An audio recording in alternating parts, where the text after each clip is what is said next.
Selamat datang saudara-saudari. Kita nak tanya soalan.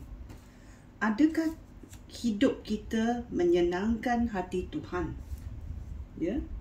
Dalam Perjanjian Lama, orang Israel yang keluar daripada Mesir tidak menyenangkan hati Tuhan, walaupun Tuhan jaga mereka juga. Walaupun mereka memberontak, Tuhan sama menjaga mereka. Tetapi adakah mereka menyenangkan hati Tuhan? Tidak. Dalam Perjanjian Lama ini berlaku. Dalam Perjanjian Baru, bila Yesus datang, apa berlaku? Bila Yesus berumur 30 tahun, Allah Bapa di syurga berkata kepada Yesus. Kita melihat di dalam Matius bab 3 ayat 17. Ia berkata, semasa Yohanes Pembaptis membaptis Yesus, suatu suara datang daripada syurga, daripada langit, dan berkata, Matius bab 3 ayat 17. Terdengar suara Allah berfirman, inilah anak aku yang aku kasihi. Dia menyenangkan hati aku. Dia berkata kepada Yesus. Dan ramai yang melihat dan juga mendengar Allah berfirman, inilah anak aku yang aku kasihi. Dia menyenangkan hati aku.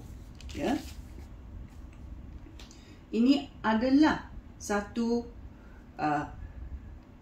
ayat yang Tuhan berkata sebelum Yesus membuat apa-apa mujizat ataupun menjadi pendeta.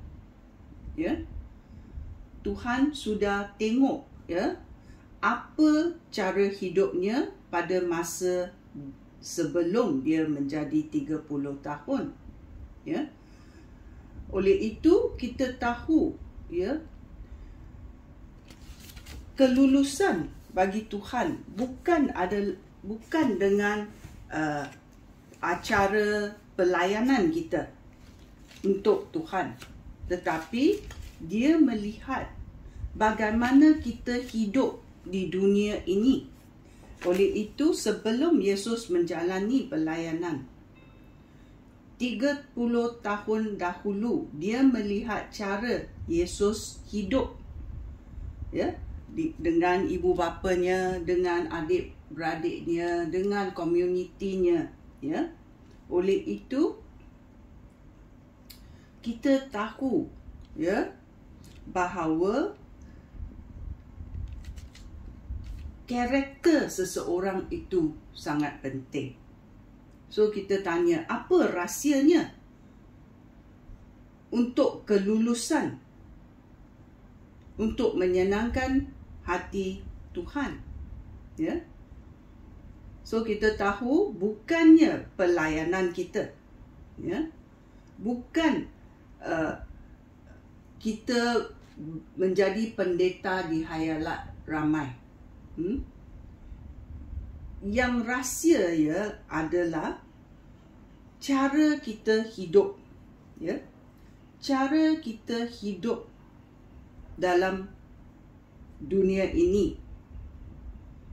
Ini adalah sangat penting kerana kita tahu Yesus setia daripada percubaan dunia ini. Kita tahu Yesus ada karakter seperti Tuhan. So kita imbas kembali hidup kita. Adakah hidup kita melambangkan karakter Tuhan? Kalau kita tidak melambangkan karakter Tuhan, kita bertaubat. Kita cakap sorry kepada Tuhan dan kita mahu mengikut cara Tuhan. Bagaimana Yesus hidup di dunia ini, kita ikut. So kita selidiki apa rahsia Yesus. Sekian, terima kasih. Shalom.